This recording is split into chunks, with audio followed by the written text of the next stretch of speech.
Welcome. This video is a continuation of the video on intergenerational transmission. I'll give you an example from my own work for a case of intergenerational transmission of trauma. A young man came to me for feelings of anxiety and rage. He did not comprehend and was less and less able to suppress.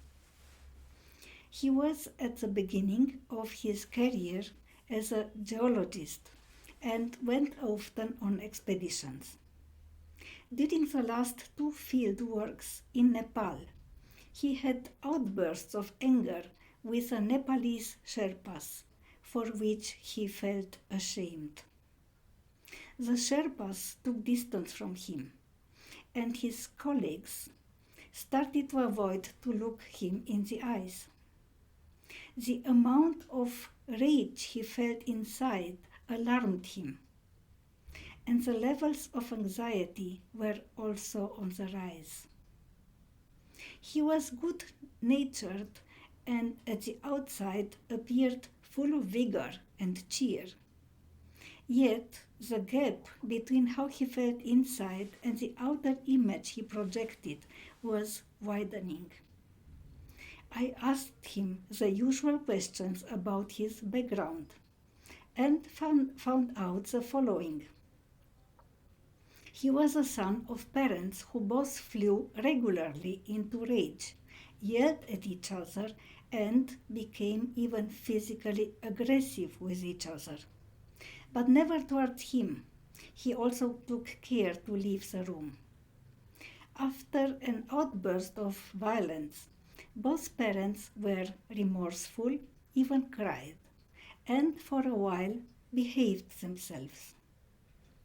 Both parents were academically educated, had good social positions, and lived a life filled with good habits. Healthy food, tennis playing, educational holidays, a large social network, invited yearly for a big party.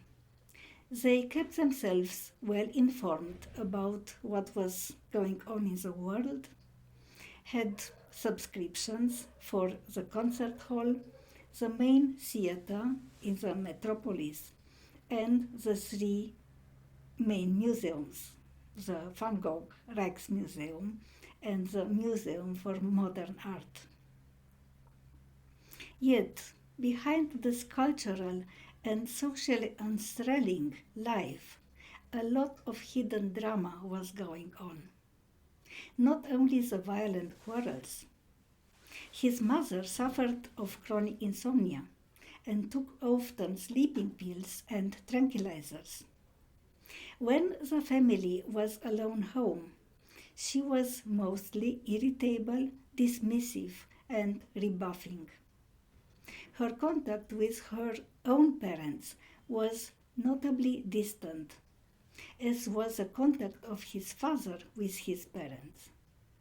His father was, next to his work, chairman of different professional associations, with the result that when he came home it was late and he still had to finish some paperwork.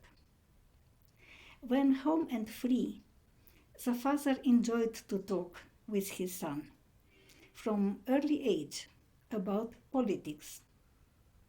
My client, let us call him Jan, was the only child, and nothing he wanted was denied to him. He grew up convinced that his parents adored him and were the best parents in the world. During our talks, a very different picture emerged of the 2 people. Unable to cope with their feelings, emotionally shut off, and unable to genuinely relate to each other and to their child, and unable to really give love. What about the grandparents? Jan knew as good as nothing about them. It took him quite an effort by talking to his parents, aunts, an uncle, 3 cousins, to put together the puzzle. During the World War II in Netherlands, they were members of the Dutch Nazi Party, thus considered traitors and imprisoned after the defeat of Nazi Germany. This past was buried in the collective consciousness of both families, was never mentioned, never talked about. On the contrary, everybody took care to efface all references to it. Jan's parents were both born after the war. Yet, research has shown that if the parents were involved in the war as either victims or perpetrators, their children developed a whole range of psychological disturbances. They belong to what is called the second generation World War II. Jan's parents were thus afflicted with the second generation World War II syndrome, while Jan displayed symptoms characteristic for the third generation World War II syndrome. Rage, fear, entitlement, superiority, misuse of power, powerlessness, punishment, shame, suppressed emotions, incapacity to give love. One war lasting for 5 years and 3 mentally disturbed generations. If you have questions or comments, please contact me through my website. Stay well, stay safe, subscribe.